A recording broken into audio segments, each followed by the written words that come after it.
Jake Stahl, thanks so much for coming on the Inner Edison Podcast today. Hey, Ed, thanks for having me. It's quite an honor to be here. You say that now. Let's see what happens at the end. I'll give you a review when we're done. Which is important for people to do.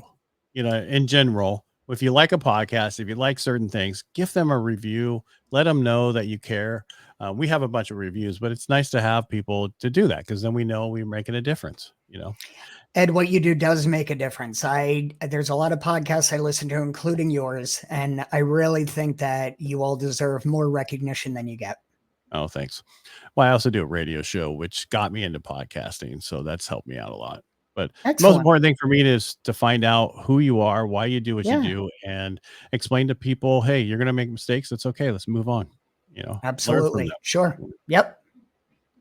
All right. So we talked a little bit before we went live about what we want to talk about today, but what's your background? We didn't even talk. So my background is 30 years in training and development.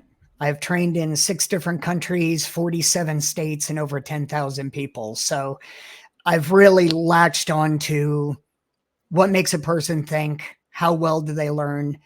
And the biggest thing it's led me to, Ed, is we talk to each other every day, and yet we communicate very, very poorly. How did you get into this field? Because it's a unique field to be in.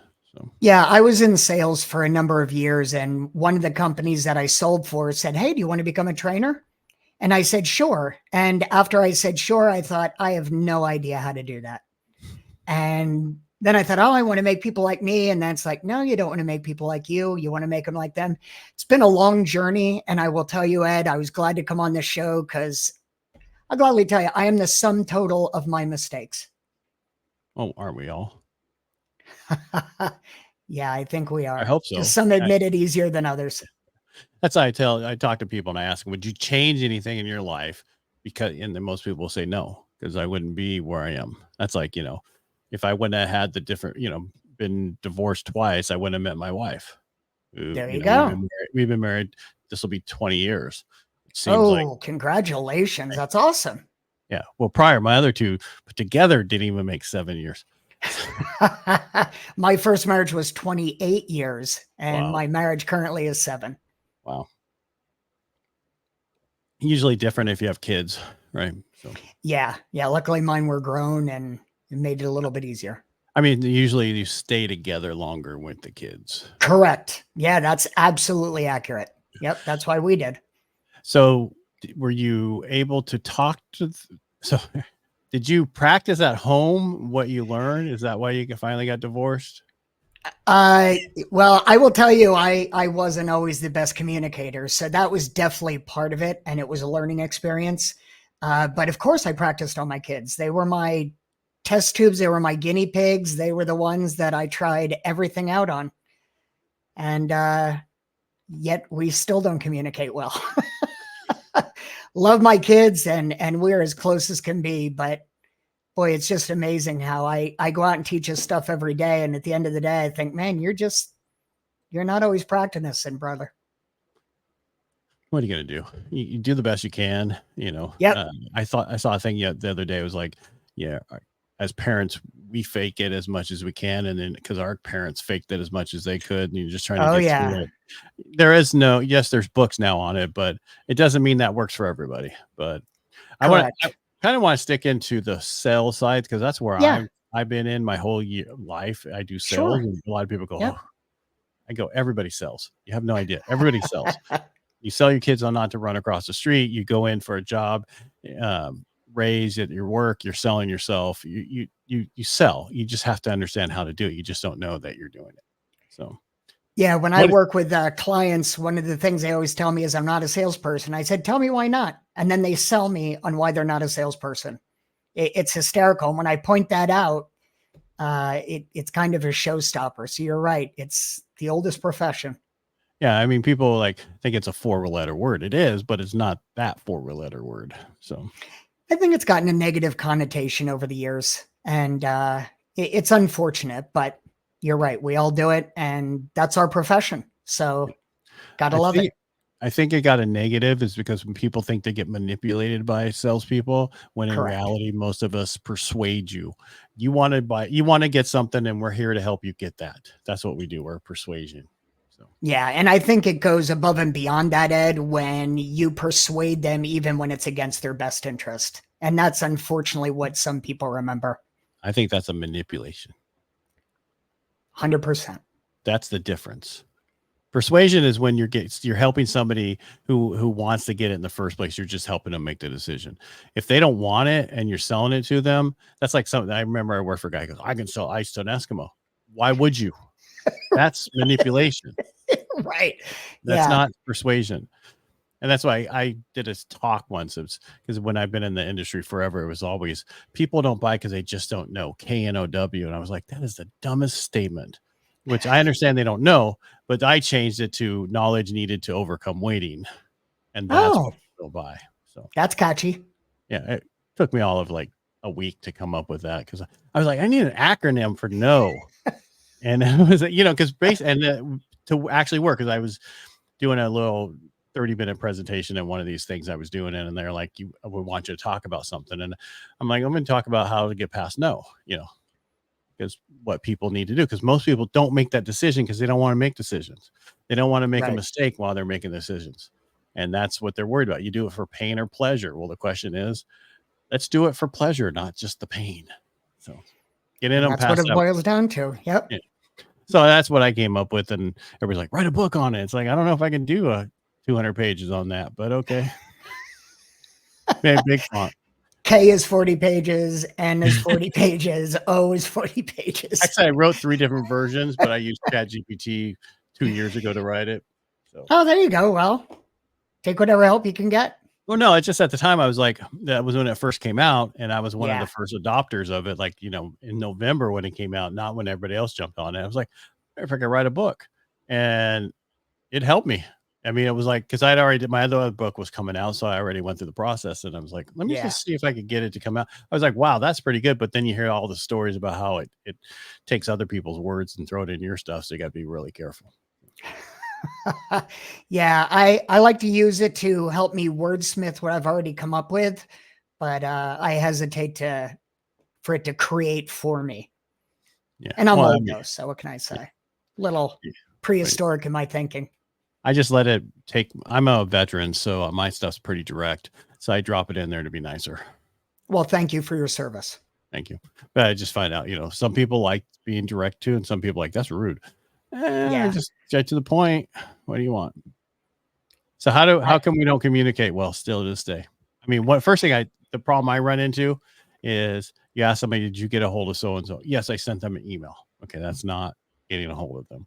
Pick up the phone, call them, and then after the call, you send them an email stating that what you guys went over. That's how you properly talk to them.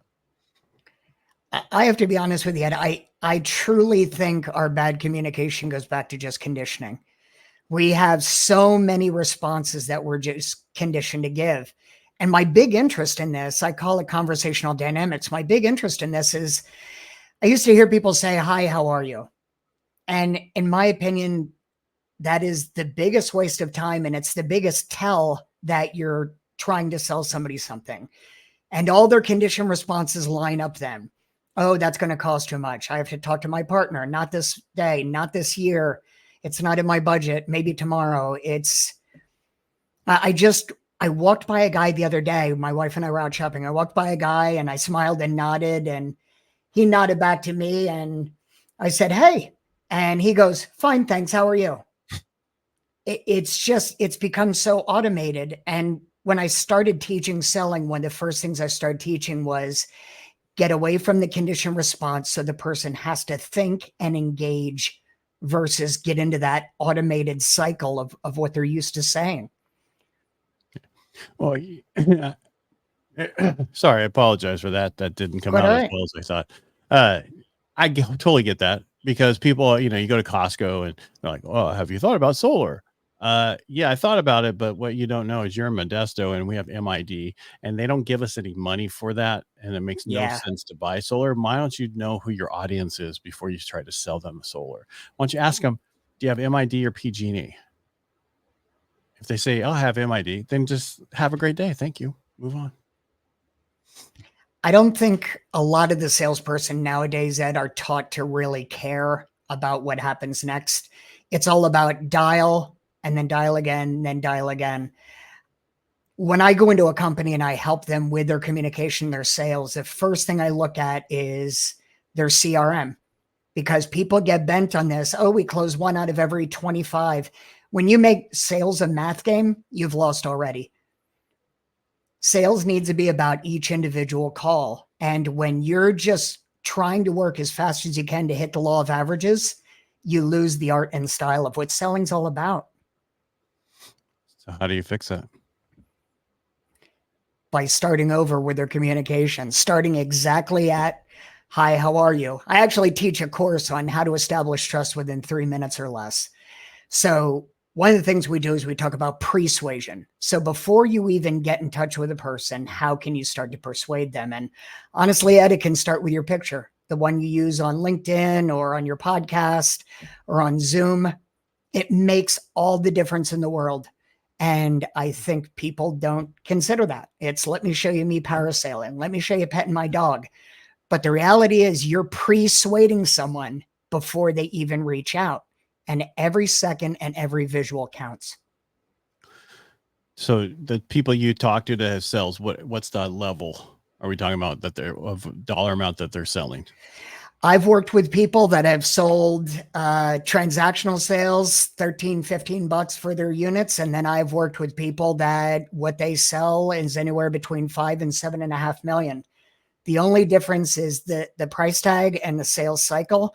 But what doesn't differ, Ed, and I've been doing this long enough to tell, is your psychology. There are certain things we react to. There are certain things that are ingrained that we're born to think and do.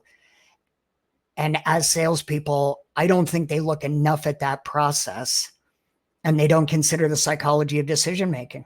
It's just blah, blah, blah. Let me read this script and we're done. Okay, hang up, dial the next person. So I do another podcast called Aces 53, which has to do with 4 aces and a joker, something I learned in college. Attitude, commitment, enthusiasm, and smile is what you bring to the table in sales, and that joker is that unique ability that you have that either learn or you have it natural. I sold by the phone, so I didn't realize I had a deep voice until I put headphones on. So I realized why I got 90% of my packages back. This is back in the day when we used to overnight them to people, and then they'd send them back in. And then I was 89, and then I closed 90% of those, which was the highest in the company.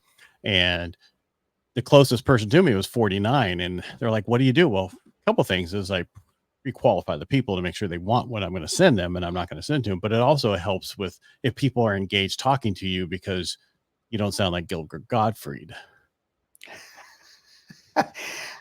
I can't speak to that. I think my voice is terrible on a recording. I wish I had your voice. Your voice sounds great.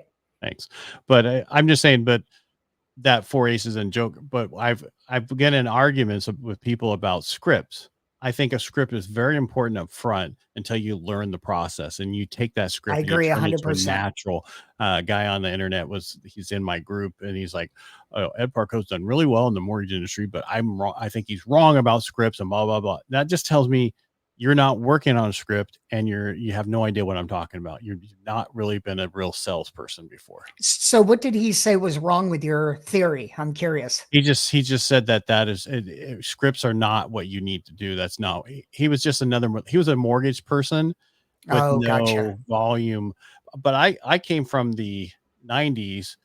I was the king of direct mail back in the 90s in San Diego. I mean, we sent out so much. Huge companies I grew because of that. And we would have I would set up the software the way I wanted you to talk to them and take them through from step A all the way to the end. Just follow this through, ask these questions, go through the process. Don't think outside of this. Still have a nice time with them. Connect with them on the other side. Hear what you're hearing in the background. Connect. If they got kids, oh, you got kids, whatever that is, connect with them. But I'm saying I took them through this process to get them through. And I think scripts are very important, because you can't get somebody from A to B or C if you don't have a script. I definitely think you're right in the beginning of when they're forming their message, but I agree with you. They need to make it their own. Yeah.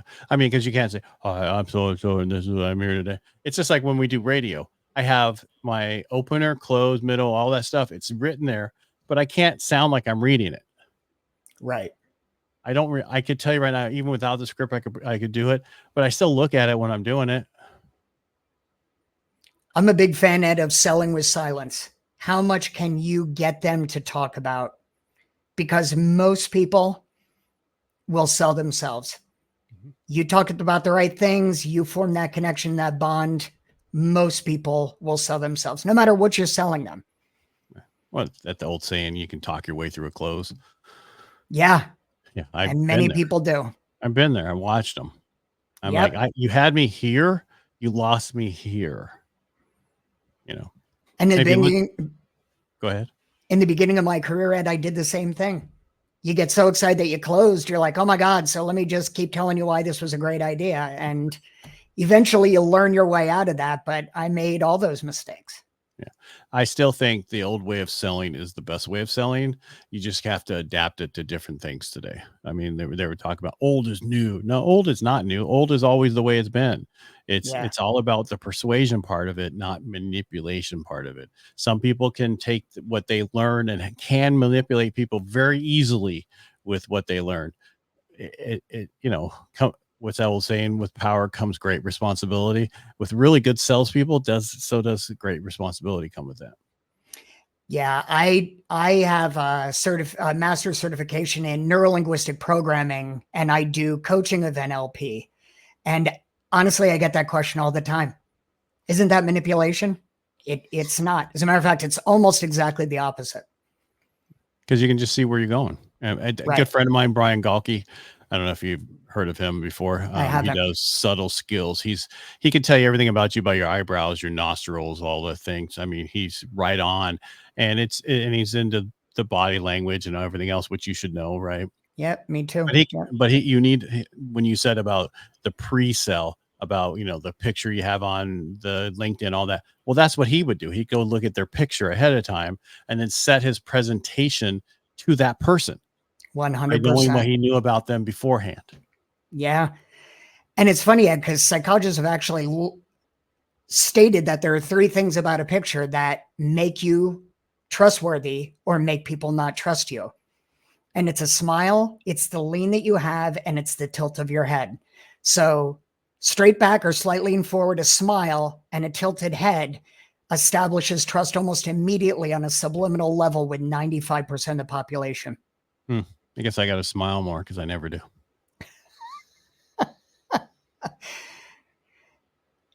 I just think there are so many ways we can do it. And I just had this conversation with a client yesterday. I said, somebody will spend 20 minutes trying to find a cat video that made them laugh 2 years ago, and yet they won't spend 20 seconds trying to pre-qualify or understand somebody before they call them. We're in an age of phenomenal information, and yet we converse worse than we did before. And now, thanks to AI and automated marketing, we're now taking a lousy impression and we're making it to thousands of people in a very short period of time. So when you use it properly, it's fantastic. Yeah. But if you go by my DM feed on LinkedIn or you go by the emails I get, there are very few people that use it fantastic. Yeah. And I'm sorry, I almost cut you off again. You're fine. No, but this AI thing, I think it's going to get to a point where people go, you know what? Don't even waste your time with sending an AI person to talk to me. I want to talk to a human. I think they're going to want communication and to a point where it's going to be back to the 50s again when it comes to, I want to see somebody or I want to talk to the actual person. I don't want to have an AI assistant helping me through this process. I couldn't agree more, Ed. As a matter of fact, I just made a large purchase about a year ago online, and I had a chat going with the salesperson, and it was great. He was super helpful. Everything went well. And then I made the purchase, and you could tell there was a distinct shift in communication pattern after I made the purchase. And it's like, I cannot believe you shifted me over to a bot. So I typed into the bot. I said, where'd my salesperson go? And it said, oh, he was called to other things, but I'm here to help you now. It's like, you know what else is called other things? The money I just spent. I will never do business with that company again, ever. Yeah. I mean, and people don't understand. It's like, cause I can use it for I do a lot through Go High Level for my clients and stuff. There's no way I'm going to, maybe if I have a text from somebody and it helps me with 3 different versions of a text, yeah, that looks Correct. great. I'll send that or I'll make a Yep. change to it. But actual talking, no. And I don't want to be at the point where I'm talking to a robot. Yeah. Yeah. And honestly, Ed, I think there even may be an age difference with that. When you look at the baby boomers and the Gen Xers, I think we're less tolerant of that than maybe the other generations are, because we grew up with how incredibly important relationships are. And now the younger generations are growing up with, well, just text them and get a robot to do it. It'll save you time and energy, or it can say it more than I do. And I agree with you. I think the pendulum is reaching its peak, and I'm hoping it starts to swing the other way soon. That whole generational shift or whatever it's called, where you had the greatest generation that was D-Day and all that stuff, right? Yep. Then you had the boomers after them, then you had us, and then you have the millennials, and then you have what my son is, which is the 22s, which just went through everything we went through. They're now they're not going to be as great, but they're considered that great generation now, changed because of what has happened, to where we're going to see these changes again. So what I'm getting at, there's only one generation I think is really going to be into that, which is the millennials, who don't do much right now. And not all of them, a lot of them do a lot, but don't get, I don't want to hate mail, send it to Jake. But I'm just saying, I see a change. I see those people wanting to meet with people on certain large purchases, financial questions, those kind of things. They'll buy a car online. They don't care. You know what I mean? Yeah. That's different. I'll buy a car online. I don't care, as long as it's the car I ordered. But if I'm going to do a large purchase, like the largest one in my life, which is usually a house or something like that, I want to see that person. I want to know where your office is. I want to be able to go down there. Yeah, I agree 100%.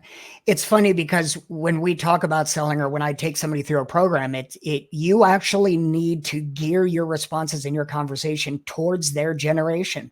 Because, the millennials, again, not knocking on them, but the millennials tend to take a phone call as an affront. You didn't text first to see if I was there, and this isn't something we could have covered in a text. And I'm hoping you're right. I am hoping your son's generation actually turns it back around. And would you call him 22s? He's 22 right now. So I said, Bill, okay. 22 and back. I think gotcha. that generation is the new, because what we went through with pandemic and all the other stuff that we've been going through. He's in the Army, so that's also makes a big difference. But in some things, they're nowhere close. But you're right.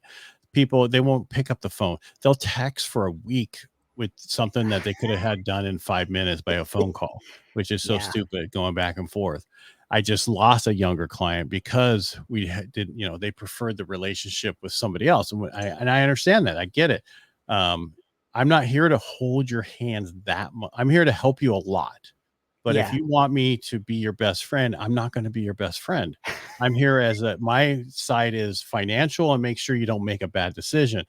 You go ahead and go with that person who all they care about being your friend. And then when it messes up and everything else, you can call me and come back to me. But until then, because that's the difference. Do you want me to be the real estate agent can be your friend.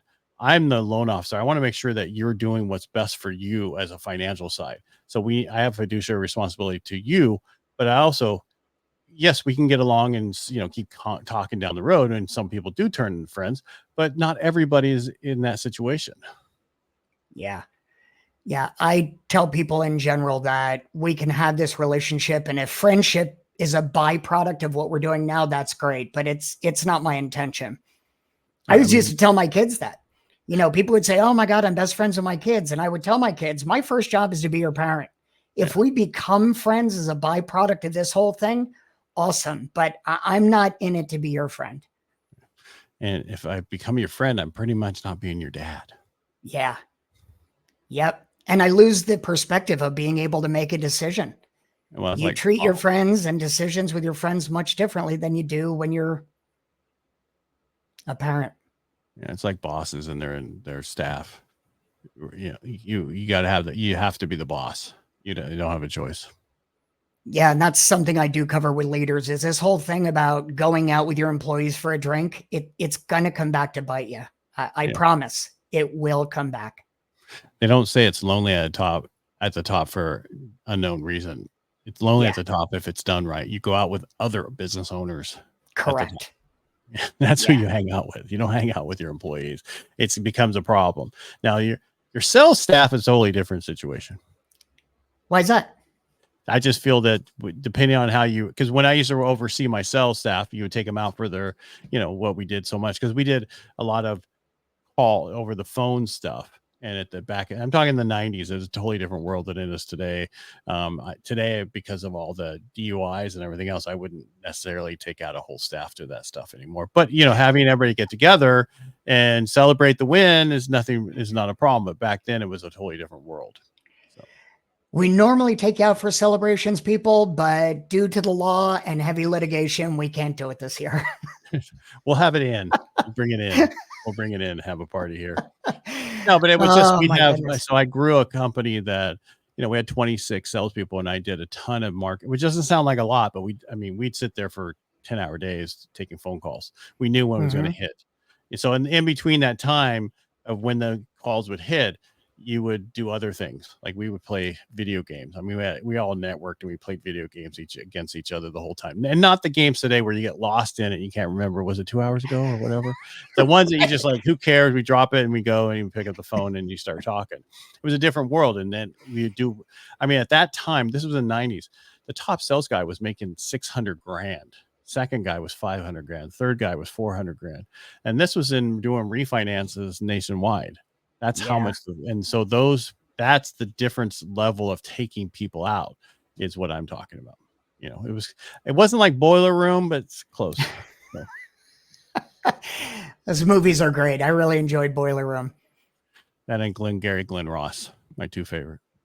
It's hysterical that you mentioned that, because I was just talking with a client the other day and he brought up that movie too. He's like, that was one of my two favorite sales movies.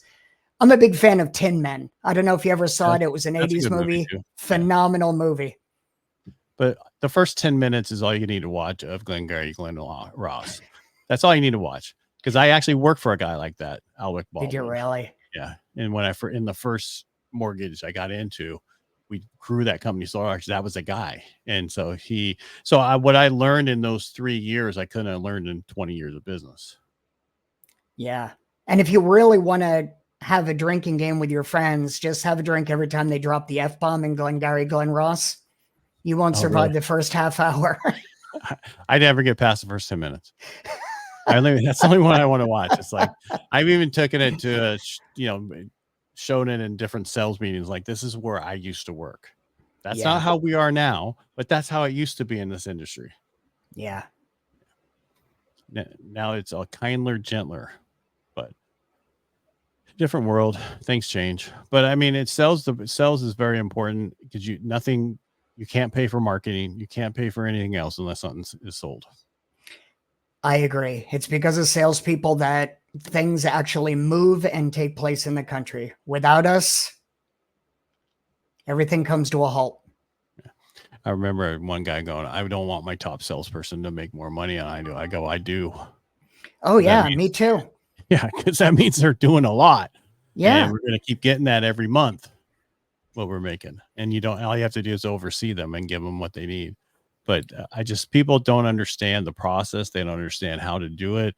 And I think it's important that you need to learn. And I'm glad that you're helping teach people how to communicate, even though we didn't get fully into that part of it, but they can always go to your website and do all that. But what's the most important thing? I know we talked about a couple of them, but what else do we need to drop about communication between you and your sales staff, or your sales staff and other people? One thing I always tell people is the great thing about the new electronic note takers that we have, Fathom or Otter or whatever you use, is that note taker tells you the percentage of time that you're talking. And I always have a challenge. It's like, how little can you talk and still make the sale? And it's amazing, because when a representative actually leans into asking the right questions and just listening versus talking, the sales flow much easier. So when I work with the team, if I feel they're really bad at it, I will just give them a stopwatch and say, okay, I want you to go 2 minutes without saying anything about you or the product. I want you to just focus on them. And it's amazing how many people struggle with that. 2 minutes gets to be a long time for people who don't understand how important the back and forth is between two people. And I remember when you'd be talking and then you're done and there'd be silence. And then I've gone 10 minutes without saying anything until they said something. So it's hysterical, Ed, because they've done studies on that, social psychology studies, and they find that people of European descent typically can't handle a silence longer than 4 seconds. And yet when you look at our Asian counterparts, they use pauses of 8 seconds or more to not only show respect, but it's part of their conversation. So when you sell in an Asian market, which I have, you need to completely change the way you think of silence and understand that that's part of polite conversation for them. Well, I'm talking about like right when the sell, you're done and you showed them everything and then you're talking about, okay, this is it. And what do you want to do? Or whatever you finish with, and you just stop talking. And the next, and some people can't handle the silence. I'm talking to salespeople. It's like, but you don't understand that that's okay. Let them think, let them come up and go, okay, let's do it. Or whatever that, because they're going to come up with something. And if you did it right, there's going to be no objections. But if there's another objection, that's okay, because that's a sales process and it's all right. We'll go through that process. And I think people don't want to have objections. The difference in what I try to do is come up with every objection they're ever going to have and have it part of my sales process. I think that's a great way to go about it, Ed. I would even encourage people to listen to an objection and then think of what they're actually asking you. Right. So when somebody takes the liberty to say, my God, that costs too much, they're really saying, can you make it a way that I can afford this? So I think too many people look at objections as something bad when they're really asking for ways for you to solve their problem. I hate people who say I love objections, but I think they serve a very strong purpose in a call.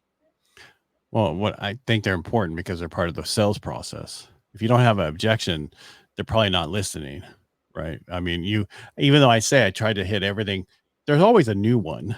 But what I try to do so this is how I answer that. So in the future, okay, this is, you just make it part of the process. And then you get to a point where you usually answer every question they're going to have that not necessarily is objection. We don't have it as much because they are coming to us in this industry to tell them, can they afford a home? We're not trying to shove that down their throat. You need to buy this today kind of thing. It's a different world. Yeah. It is. My wife and I are actually looking to move at this point. And because we're going to be retiring in the not too distant future, we want to move to a state that has better tax brackets, because Connecticut is horrifyingly bad for retirees. So we're looking for more friendly states. And we have estate agents in 2 different states down south. And I have to say, both of them are fantastic. They listen more than they talk. They actually take notes. They're interested in what you want. I think sales has really evolved from the days of Zig Ziglar, God rest his soul, where you pushed as hard as you could until you got something, to a time where now you listen as hard as you can until you get something. No, he was about listening too. But you got to remember, we can debate that. Well, we can. That's fine. I mean, because it was again about having the conversations with the person and having stories and talking about stories and asking questions. I mean, I understand what you're saying. That's fine. But for me, what I took from him is how I do it now, which is there's certain things I took from him, like check up from the neck up, and certain things before you start the process. When you walk into your office, you leave everything outside the door as you go in. You don't bring that in with you, because otherwise you're going to be a no good salesperson that day, or an employee, or whatever you're doing. There's so much I learned from him listening to his stuff, but I understand what you're saying there. That's why people think it could be manipulation.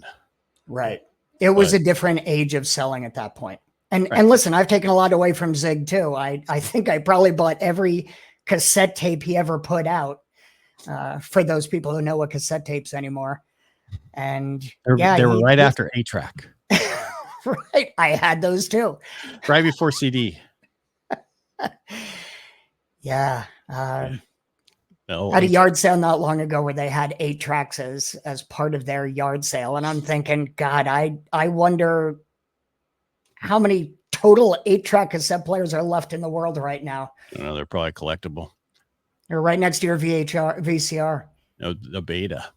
Yeah, the Beta. Because that one didn't last. So that's why another classic sales contest. Which do you buy, VCR or Betamax? Oh, VHS stayed. So yeah, that's because you could record on it. That was a pretty big plus. Yeah, the whole video disc also didn't make it. No. The sleeves were awesome. Loved the artwork, just like an album, but little cumbersome. Yeah. And that's what people understand. Like if you do collectibles, the things people throw away are the most collectible because there's hardly of them left. Like I have a campaign flag from James G. Blaine over here that we found here in Modesto. And he was not, so he didn't win. So everybody threw all the stuff away. Well, I have one probably of 50 that are left, if that, or even that many. And it wasn't, and that's what, and I have no idea what it's worth. I don't care. It was just the fact that I found it here in Modesto of all places. So, yeah. Well, being a comic book collector, I'm very appreciative of collecting something that there's not many left of anymore. That makes them more expensive. So, yeah, definitely. Yeah. But it's only as expensive as somebody will pay for it. Well, it's everything. Houses are the same. So speaking of your change into retiring, have you looked at Spain? No, but I've been reading a lot about that lately. Honestly, if we didn't have grandkids, it would be a different story. But with the grandkids, we want to be closer to them versus farther away. Yeah, but I mean, okay, so but we can talk afterwards. All right. Yeah. Jake, thanks for coming on the show. How do people find you if they want to get a hold of you for you to help them? Ed, thanks for having me. You can find me on LinkedIn. There's about 100 Jake Stalls. I'm the only one that looks like me. And you can find me at jakestahlconsulting.com. Really sorry. All right. So I'm the only one that's listed as a fractional chief learning officer. There you go. And what was the other thing I cut you off? No, you're good. No, your other. Oh, the website, jakestahlconsulting.com. And that's STAHL. All right. Please check out Jake's stuff. I'll have it also in the show notes. And we appreciate it. Thank you so much for being here today. Thanks for having me, brother. My pleasure.